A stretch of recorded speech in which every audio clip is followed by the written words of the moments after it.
Martes 25 de junio del 2019, amigos, es un gusto estar nuevamente con ustedes aquí en la emisión estelar del Comercio TV con lo más destacado en esta jornada. Es un privilegio trabajar para ustedes. Aquí iniciamos. La Comisión Anticorrupción denunció frente al presidente del directorio del IES, Paul Granda, supuestas irregularidades en la compra de medicamentos en el Hospital de Los Ceibos y en el de especialidades Teodoro Maldonado Carbo en Guayaquil. En la cita, Granda también reconoció que ha habido desabastecimiento de fármacos por una falta de planificación. Aseguró que se está creando un sistema para regularizar su adquisición. Realizar un análisis total a la compra de medicamentos de insumos en todos los hospitales bajo la responsabilidad del IES, entre otras, son las recomendaciones que realizó la Comisión Anticorrupción al presidente del director ejecutivo del IES, Paul Granda. Esto tras presentarle una denuncia en la que se habrían identificado sobreprecios en la compra de medicación de 5 adquisiciones en el Hospital de Los Ceibos, pero también en el Hospital de Especialidades Teodoro Maldonado Carbo en Guayaquil.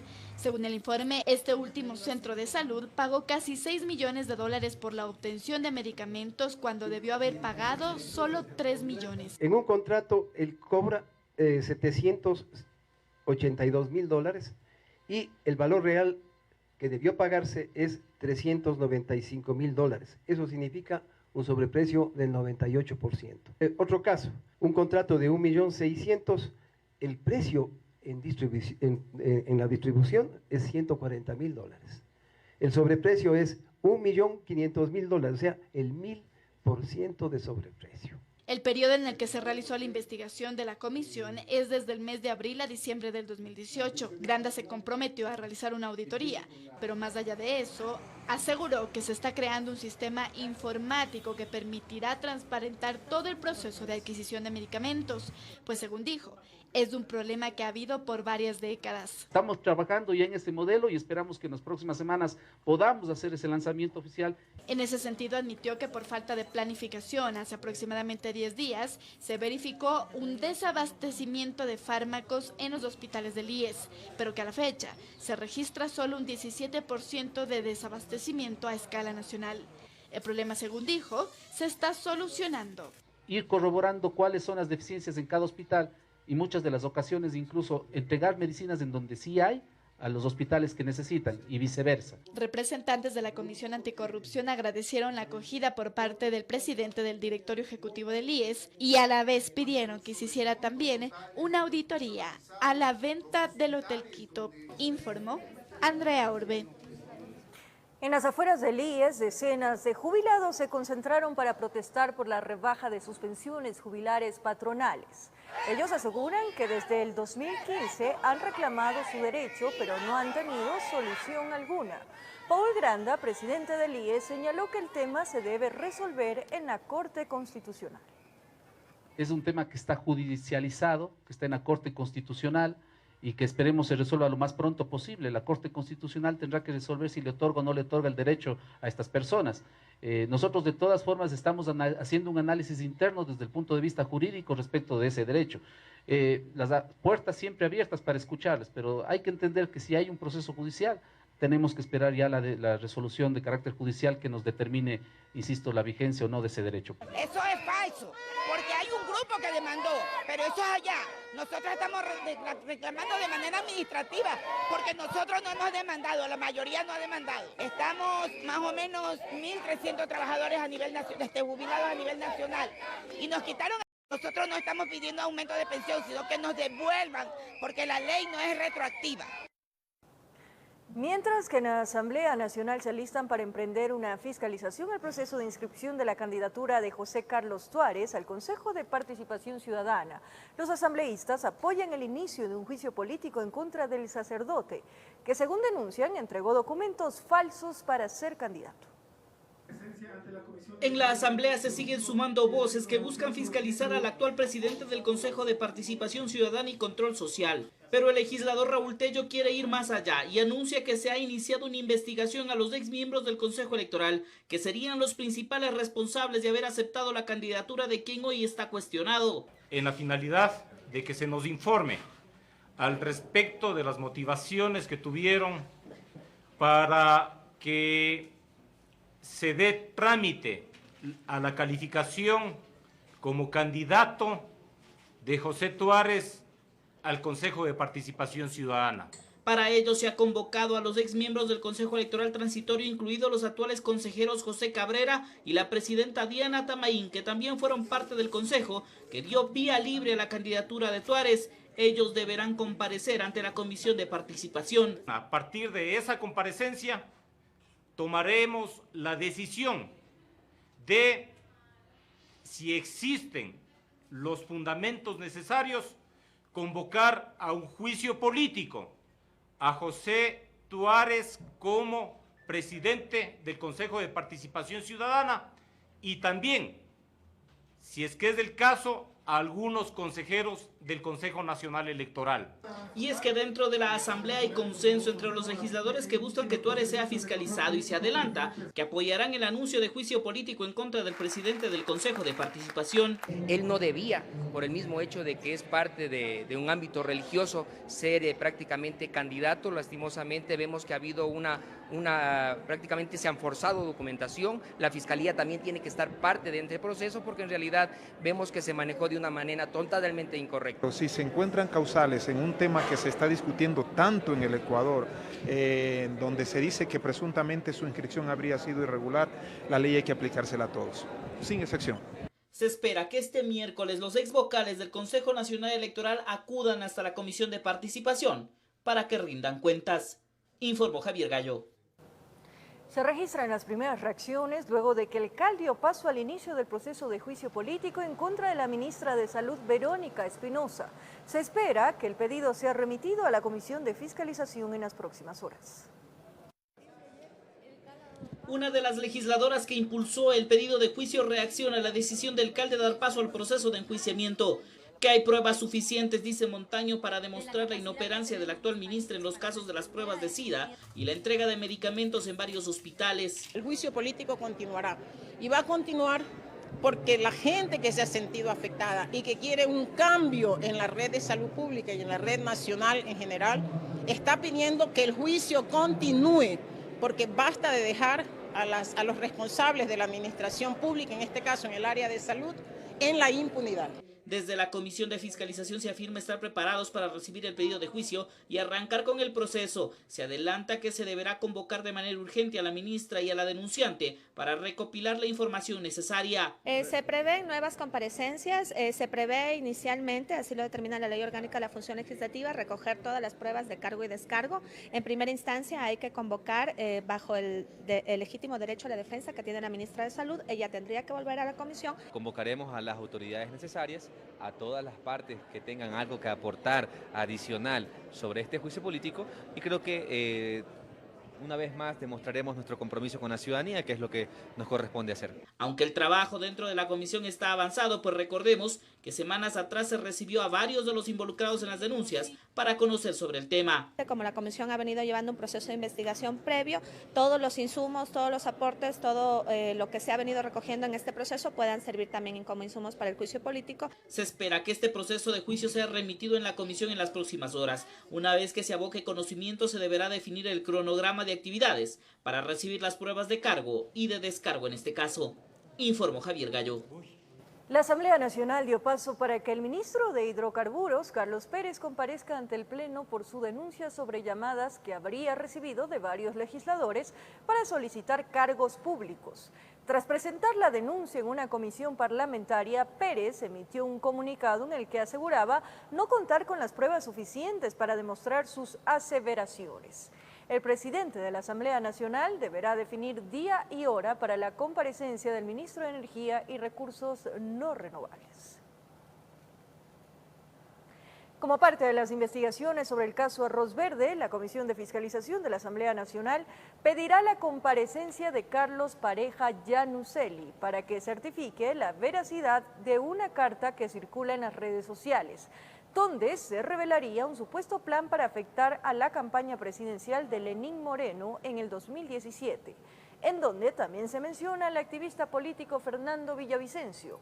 Desde la Asamblea Nacional se pedirá al Ministerio del Interior que proporcione las facilidades para su comparecencia, pues Yanuseli, detenido por corrupción en el caso Petroecuador, fue trasladado desde el Centro Regional de Cotopaxi hasta la cárcel de Ambato, al considerar que existen factores que podrían poner en peligro su integridad. Y la falta de socialización de la metodología que se aplicará para evaluar a los jueces de la Corte Constitucional enfrenta a este organismo y al Consejo de la Judicatura. Paulina Aguirre, presidenta de la Corte, expresó su malestar. La evaluación a los 21 jueces y conjueces de la Corte Nacional de Justicia, al parecer, ha generado un distanciamiento con el Consejo de la Judicatura. La falta de socialización de la metodología que se utilizará para medir los conocimientos de los funcionarios judiciales sería la causa. Sabemos que está aprobada la metodología, como sabe usted, como saben todos los medios de comunicación y como sabe la ciudadanía. Nosotros no hemos sido notificados con la aprobación de la metodología aún. Estamos esperando ser notificados. Paulina Aguirre, presidenta de la Corte Nacional, dejó ver su malestar por la falta de socialización. Se socializan las metodologías antes de ser aprobadas, precisamente para discutirlos con quienes van a ser evaluados, para escuchar sugerencias. María del Carmen Maldonado, presidenta del Consejo de la Judicatura, no comparte ese punto de vista. Bueno, son criterios diferentes. Nosotros tenemos el criterio claro de que los parámetros los validamos con el comité de expertos, que es lo que corresponde. Los jueces que van a ser evaluados, esta socialización, de acuerdo a ustedes, no era necesaria. Nosotros hicimos el proceso que está previsto en nuestro reglamento. Es así que la Judicatura ha avanzado en el proceso de evaluación. A la fecha ha entregado los parámetros a quienes integran el comité de expertos. Lo hemos entregado también a los veedores, porque hay una veeduría nacional conformada por el Consejo de Participación Ciudadana y Control Social. Ellos a su vez nos han entregado las observaciones y nosotros estamos ya con los parámetros listos para ser notificados a la Corte Nacional. Una de las inquietudes que queda en el aire es si un juez se queda en la primera evaluación, podrá tener derecho a una segunda oportunidad, como lo establecería el artículo 83 del Código Orgánico de la Función Judicial. Nosotros nos ajustaremos a lo que dice nuestro reglamento. Ahí les solicito ver. Claro, el reglamento tiene que estar conforme a la ley. En medio de este impasse, la Judicatura se alista para entregar a la Corte Nacional de Justicia la metodología de evaluación, informó Héctor Romero. Organizaciones indígenas protestaron a las afueras de la Asamblea Nacional por la aprobación del matrimonio igualitario. Los manifestantes exigen una consulta popular y la destitución de los 5 jueces de la Corte Constitucional. Con gritos y pancartas, con frases como en defensa de la vida y la familia, cientos de indígenas evangélicos se reunieron a las afueras de la Asamblea Nacional para solicitar que se derogue el matrimonio civil igualitario aprobado recientemente por la Corte Constitucional. En el sector indígena y campesinado ha existido entre novia y novio. Es así que los protestantes exigían la intervención de los parlamentarios para buscar un camino legal que permita revertir el fallo. Exigir a la Asamblea Nacional rechazar categóricamente al fallo constitucional o fallo de la consulta normativa número 1118 en defensa de la vida y la familia. Ante esto, varios asambleístas solicitaron a la Corte Constitucional respeto a la Constitución y a la familia. La familia es el núcleo de la sociedad, célula fundamental del Estado. Y la familia dice claramente, como dice el artículo 67, mamá, papá, hijos, hombre y mujer. Es que 5 jueces no pueden cambiar lo que dice la Constitución, que claramente en su artículo 67 dispone que matrimonio es la unión entre hombre y mujer. Entre las peticiones entregadas para que el Pleno de la Asamblea debata este tema está un llamado a consulta popular, una investigación y destitución de los jueces que aprobaron el matrimonio igualitario, entre otras. Exigimos que el presidente de la República disponga a la Dirección General de Registro Civil, cedulación, no a la celebración e inscripción del matrimonio igualitario por la desnaturalización del matrimonio, a efecto de mantener la paz, la seguridad jurídica en nuestro querido hermoso Ecuador. Esta propuesta, que con total responsabilidad en la Asamblea Nacional la vamos a analizar. Informó Patricia Aldaz. Colectivos LGBTI anuncian una marcha por el Día del Orgullo y la Diversidad para este 29 de junio. Ellos están a la expectativa de que la resolución del matrimonio igualitario sea publicada en el registro oficial para que puedan contraer matrimonio legalmente. Este año la marcha por el Día del Orgullo y la Diversidad será diferente, luego de que la Corte Constitucional dio luz verde al matrimonio igualitario el pasado 12 de mayo. Dentro de estas marchas obviamente van a haber bloques que van a impulsar el tema de la aprobación del matrimonio homosexual. Incluso nosotros hemos motivado a nivel nacional que se lo haga. Es un derecho de nosotros. O sea, porque puede haber un matrimonio heterosexual y no un matrimonio de las personas de igual sexo, ¿no? La expectativa de los grupos LGBTI es que la aprobación del matrimonio igualitario sea publicado en el registro oficial y puedan casarse. Unas 40 parejas a escala nacional a través de un portal web de la organización se han inscrito para poder contraer matrimonio. Con la finalidad de que en el momento que ya esté el registro oficial, articulamos a nivel nacional y hacemos una especie de matrimonio masivo, dependiendo de las parejas que se hayan registrado. La marcha, organizada por varios colectivos LGBTI, se realizará en Quito el próximo 29 de junio y se replicará en varias ciudades, con el objetivo de que se respeten sus derechos. Nosotros tenemos un principio muy claro, inclusión, un principio muy claro que es no discriminación, un principio muy claro que es equidad. Para este mismo día están programadas varias movilizaciones en contra del matrimonio de personas del mismo sexo. Sin embargo, los organizadores dicen que no se trata de una contramarcha. No es una confrontación, nosotros no estamos en ninguna guerra ni en ninguna batalla con nadie ni contra nadie, muy aparte de los discursos de odio que se escuchan en redes sociales por parte de algunos actores que tienen que ver con estos grupos conservadores. En Quito, la concentración será en la avenida Amazonas y República con destino al Parque La Carolina, donde se realizará un festival musical. Informó Priscila Cadena. Momento de nuestra primera pausa, amigos televidentes, aquí en la emisión estelar del Comercio TV. Y al regresar, atención, el Ministerio de Transporte y Obras Públicas declaró el estado de emergencia en la red vial en la provincia del Napo. Los detalles en breves minutos. Por segunda ocasión, la naturaleza no da tregua a los pobladores del Cantón Baños. Esta vez la creciente del Río Blanco puso en apuros a decenas de familias. Muchas de ellas han perdido sus viviendas por desastres naturales anteriores. A doña María la encontramos caminando por el reasentamiento de Río Blanco. Con la mirada nostálgica sale cada mañana hasta el sitio donde se levantaba su vivienda. Recuerda que el caudal del río creció de forma alarmante, la lluvia no paraba, estaba en casa. Nunca se imaginó que la naturaleza iba a acabar con su vivienda. Apenas logró sacar algunas cosas antes que la creciente se lleve todo. Era algo tan feo que ver nosotros en quedarnos sin la casa. En el sitio donde se levantaba su vivienda solo quedan algunas cosas que no logró sacar, es decir, hay un espacio que era el patio. La casa desapareció en segundos, las paredes y el techo se desplomaron en un abrir y cerrar de ojos. El agua se llevó todo lo que encontró a su paso. Yo quiero ver mi casa ahí, quiero dormir ahí, pero cuando llego acá ya veo que no está. No tiene a dónde ir, se quedó en la casa comunal, es la segunda ocasión que se ve obligada a salir. La primera vez pasó en el proceso eruptivo del volcán Tungurahua.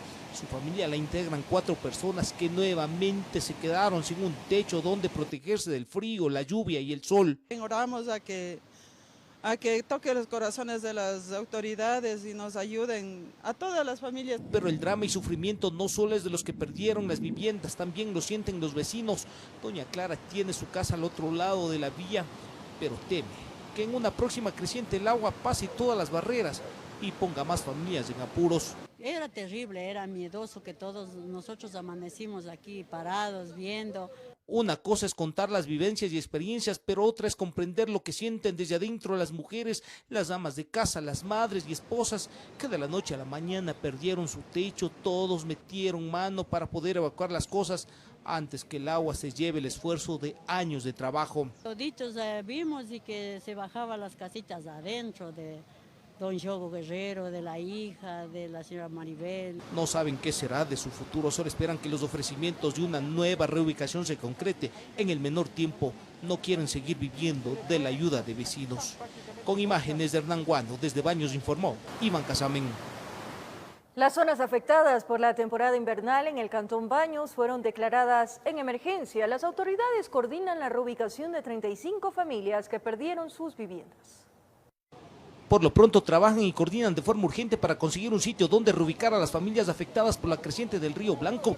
Todo un bloque del reasentamiento está afectado. Tenemos que reubicarles, o sea, no hay otra opción. Estas viviendas que están junto al abismo son inhabitables. A muchos asusta ver que un bloque prácticamente se convirtió en un sitio fantasma. Las casas están desocupadas, algunos lograron sacar el techo, otros prefirieron llevarse las cosas de más valor y se fueron.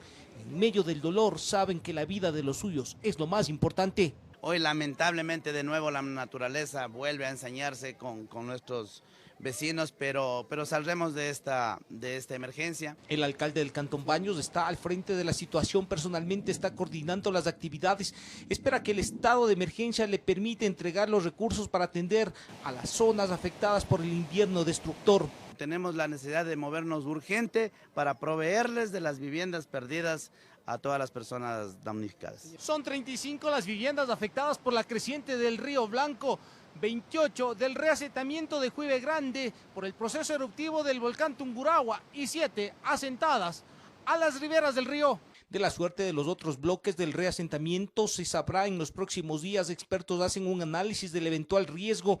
En el sitio viven 108 familias que salieron de la parte baja del volcán Tungurahua y ahora nuevamente tienen que volver a vivir los embates de la naturaleza. Con el decreto de emergencia vamos a ver si logramos algo, sacamos algo, qué sé yo, pero el asunto es que el decreto de emergencia sí nos hacía falta. La fortaleza de los afectados se refleja en el día a día, no desmayan, siguen trabajando, no se dan por vencidos. Aprovechando que el clima les dio una tregua, empezaron a trabajar, a levantar puentes y caminos para sacar los productos. No piensan darse por vencidos. Con imágenes de Hernán Guano, desde Baños informó Iván Casamen.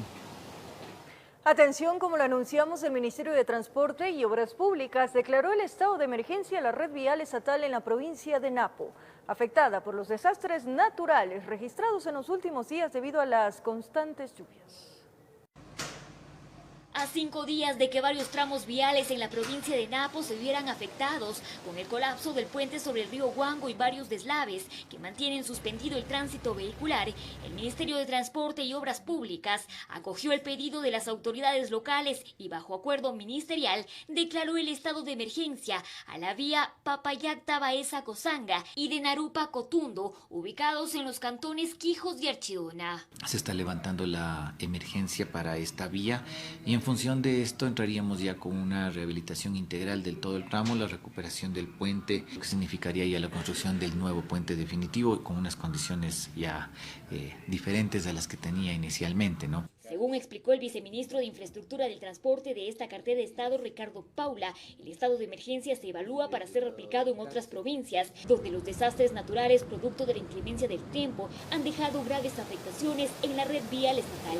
Estamos haciendo las evaluaciones del caso en el tema de sucumbíos, de igual manera con lo que ocurre con la vía Lumbaqui y La Bonita, estamos trabajando en el mismo sentido. Las fuertes lluvias no solo han dejado daños en la infraestructura en varias provincias, Baños de Agua Santa en Tungurahua, en el sector de Río Blanco. Tras el colapso de 2 viviendas, 147 personas del lugar se han visto afectadas. De ahí tenemos evacuadas a 35 familias. Varias de estas familias están ubicadas en casas de familias acogientes y luego aproximadamente 5 familias en el albergue temporal, el San Vicente. Según la secretaria de Riesgos, Alexandra Ocles, la reubicación de estas familias aún no se ha definido. Porque por la geografía de Tungurahua no es tan fácil tener un solo lugar. Lo que se necesita aproximadamente son 2 hectáreas y media para poder hacer este nuevo reasentamiento. Entonces, de lo que se sabe, Baños no cuenta con esa extensión de terrenos así como en un terreno seguro, digamos, porque esa es la principal condición. Los terrenos para este reasentamiento los tiene que determinar el GAT municipal de Baños. En quien informó Adriana Rojas.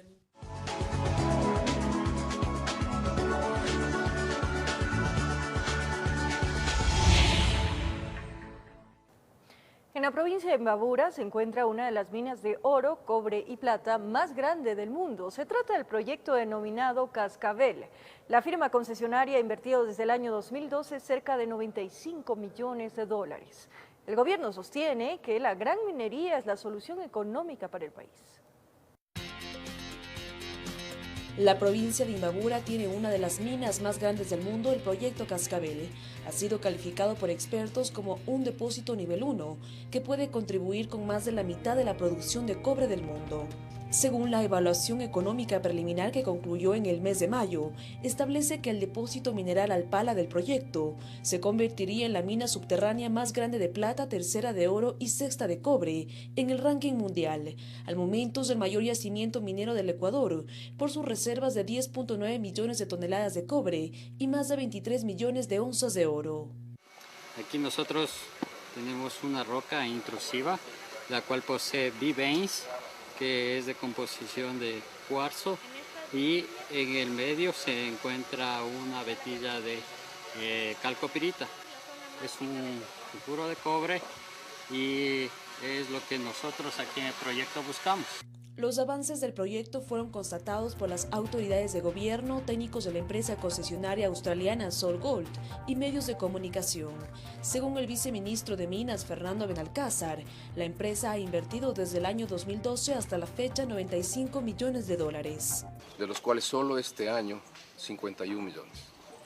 Y los planes inmediatos para el 2019-2020 son 70 millones más. Adicionalmente recalcó que tras la construcción y entrada de producción de la mina, se podrían inyectar más recursos al país por parte de la empresa privada. Estamos hablando que en los próximos años puede haber, hasta llegar a la etapa de producción y explotación de ese cobre y oro, de una inversión del rango de 2.500 a 3.000 millones de dólares. Se estima que la vida útil de la mina esté entre los 49 y 66 años y una producción anual de metales en los primeros 25 años de alrededor de 207 toneladas de cobre, 438.000 onzas de oro y 1.4 millones de onzas de plata. La gran minería es la solución económica para el Ecuador. El Ecuador necesita inversión directa, extranjera, fresca como esta. Ese es el futuro del país. En una segunda parte le contaremos cuál es el criterio de las comunidades cercanas al proyecto sobre la actividad minera.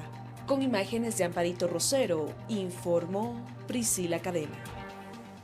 Pueblos guaurani de las comunidades de Pastaza entregaron en la Presidencia de la República miles de firmas que formarían parte de una solicitud para que el Estado no permita el ingreso de la explotación hidrocarburífera a su zona. En concreto, buscan que el denominado Bloque 22 no se ejecute. La decisión es clara y tajante. Los guauranis no quieren explotación minera de ningún tipo en su zona. Nuestra selva es nuestra casa, nuestro territorio es nuestra decisión y también está declarado que nuestro territorio no está de venta. Si el gobierno no acoge su pedido, las comunidades incluso están dispuestas a recurrir a la lucha. Nuestros abuelos antepasados eran luchadores, defensores de la selva y guardianes de la selva y hasta ahora estamos presentes luchando por nuestros derechos. Esta misma nacionalidad indígena acudió el pasado lunes hasta la Corte Constitucional a solicitar su participación como amicus curiae sobre este tema. Ellos piden que antes de cualquier decisión deben ser consultados. Estamos acá acompañando esta presentación de acción de protección para que no haya vulneración de derechos humanos de nuestros pueblos. Aseguran que de entrar a operar el bloque 22, más de 16 comunidades se verían afectadas. Según ellos, la experiencia sucedida en otros territorios los obliga a cuidar la Pachamama donde viven. Ya hemos visto a nuestros hermanos, otra nacionalidad, por ejemplo, en el norte, que viven, por ejemplo, Cofanes, Siona. Ellos son más afectados, ustedes saben muy bien, en caso Chevron, Tesajo, que entró. Dicen que ellos no buscan negociar absolutamente nada.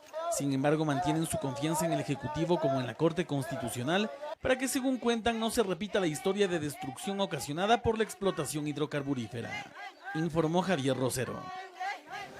Una nueva pausa aquí en Emisión Estelar del Comercio TV y al regresar, amigos televidentes, les comentamos que en Carapungo, aquí en la capital de la República, el colapso de una estructura metálica deja 4 personas heridas, mientras que un adulto mayor de 83 años de edad intentó asesinar a su esposa a cuchilladas. Esto sucedió en Santo Domingo de los Áchilas. Ya regresamos en TVC.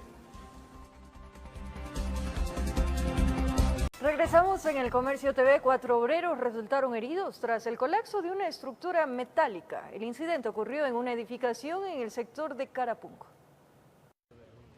El colapso de una estructura de una edificación en construcción en la entrada a Carapungo dejó 4 personas heridas. Recibimos una alerta a través del ECU 911 que había unas personas que habían quedado enterradas por el deslizamiento de un muro. Nosotros avanzamos y se verificó que había una persona que estaba colgada en el arnés que está en la parte del muro y 3 personas más que habían estado laborando. Tenemos 12 metros más o menos de altura. Se presume que por los puntales que no soportaron el peso, la misma que cede y va al suelo, se cae al suelo.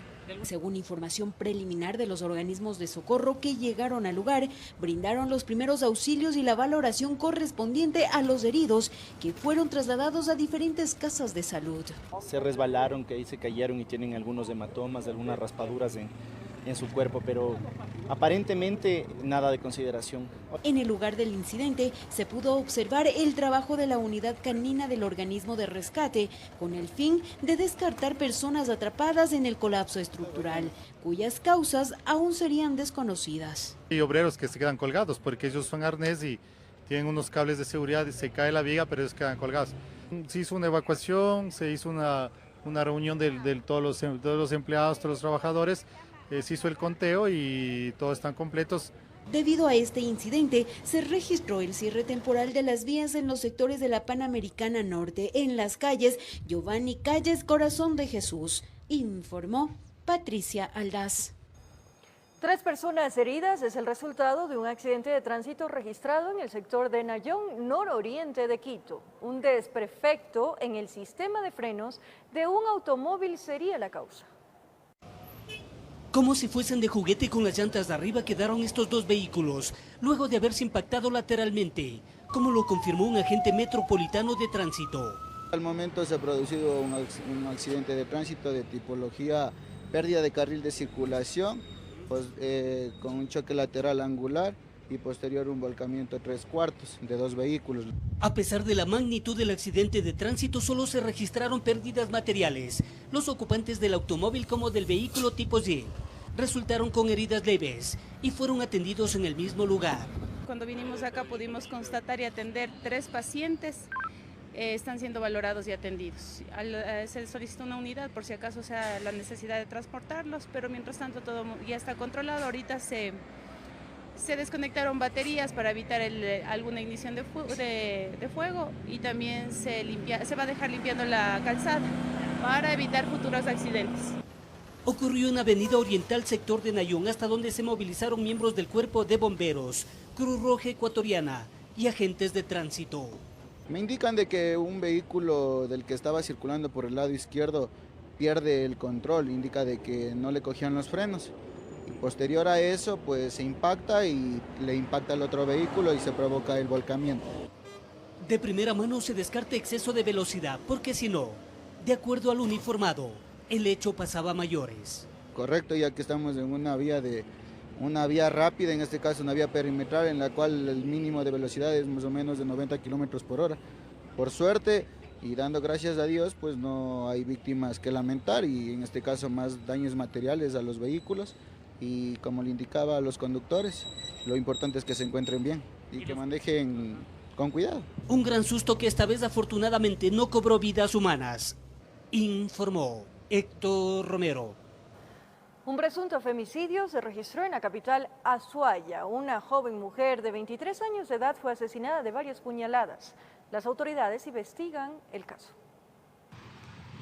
Por llamado del ECU 911, miembros de criminalística de la policía de la ciudad de Cuenca acudieron al domicilio ubicado en las calles de Hermano Miguel y Pío Bravo a verificar un posible femicidio. Luego de ingresar a la vivienda se encontraron con un cuerpo sin vida de una joven mujer. Pudo verificar la presencia de un cuerpo de sexo femenino, el mismo que estaba tendido sobre el suelo de cúbito dorsal. La fémina, al parecer, fue golpeada por su agresor y luego asesinada con arma blanca, acción malévola que se evidencia en varias partes del cuerpo. Se encontraban varias heridas cortopunzantes dentro de lo que es a nivel de cuello, extremidades superiores, la parte inferior no se encontró ningún tipo de eso. Los especialistas en estos casos levantaron en el sitio los indicios que permitan encontrar huellas del culpable de este hecho macabro. Asimismo se levantó indicios referentes al caso, como hisopados, sábanas de lo que se encontraba con máculas de coloración rojiza.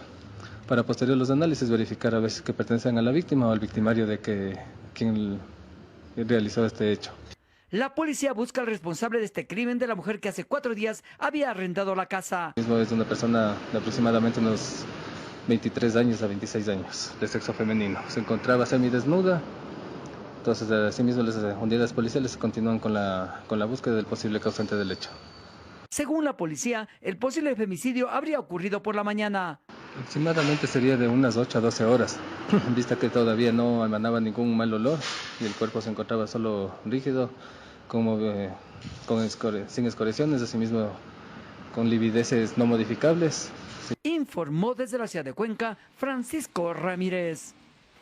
Y un adulto mayor de 83 años de edad intentó asesinar a su esposa de 66 a cuchilladas y luego habría tomado veneno.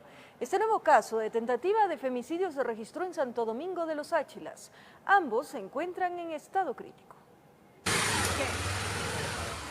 La acción inmediata de elementos de la Policía Nacional permitió rescatar a doña Chela y trasladarla a una casa de salud. Ella habría sufrido varias heridas de arma blanca por parte de su esposo. Inmediatamente las motocicletas avanzaron, intervinieron porque el ciudadano causante de aproximadamente 83 años estaba planeando fugar por la terraza.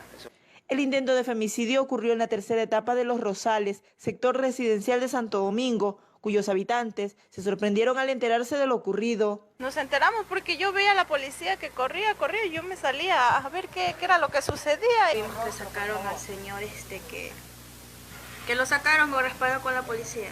O sea, nos quedamos consternadas de ver, o sea, que aquí, que hay este tipo de cosas. Es que la pareja de adultos mayores, ella de 66 y él de 83 años, vivían desde hace mucho tiempo en el sector, sin que sus vecinos hubiesen notado algo fuera de lo normal. Todos aquí en el barrio nos hemos quedado asombrados porque eran una pareja tranquila, nunca se vio, afuera nunca se vio ningún problema. Al parecer, tras cometer el atentado, el esposo intentó quitarse la vida. Autoenvenenamiento es una sustancia que produce que los pulmones se llenen de líquido, se llenen de agua.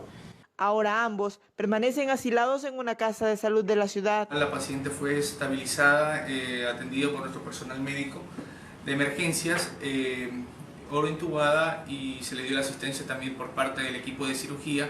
Se está dando el antídoto a altas dosis, tratando de recuperar y vencer el producto que se consumió. De acuerdo a los galenos, el estado de ambos es crítico. Desde la provincia de Sáchila informó Gisela Moreira Lor. Tras la pausa comercial, en lo más destacado del acontecer internacional en la emisión estelar del Comercio TV, 4 niños y 2 adultos muertos se registraron en la frontera entre México y los Estados Unidos.